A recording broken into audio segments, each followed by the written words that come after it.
Hello बच्चों, let's see the question. Question is the number of DNA strands in chromosome at G2 stage of cell cycle is. देखिए, जो G2 stage है cell cycle की, उसमें number of chromosome कितने होते हैं अपने को ये बताना है.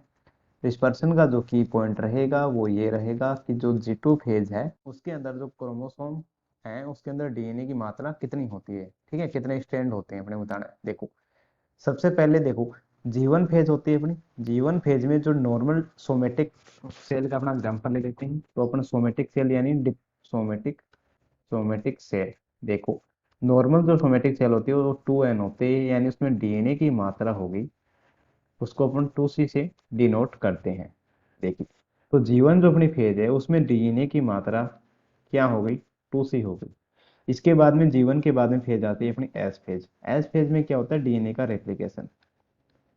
डीएनए रेप्लिकेशन होता है. तो डीएनए का रेप्लिकेशन होने से जो डीएनए की मात्रा एस फेज में हो जाएगी वो हो जाएगी डबल यानी 4c. ठीक है, तो एस फेज के बाद में अपनी आती है G2 फेज.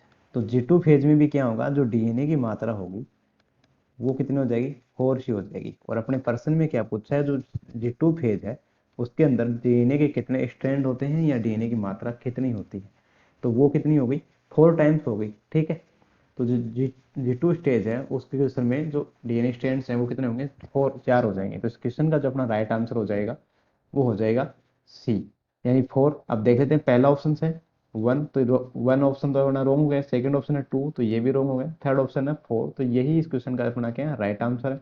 तो C is the right answer. And fourth option है 8, तो ये भी अपना ऑप्शन अपना क्या हो गया, रॉन्ग हो गया. तो इस क्वेश्चन का राइट आंसर हो जाएगा C. Hope you understood it well. Thank you.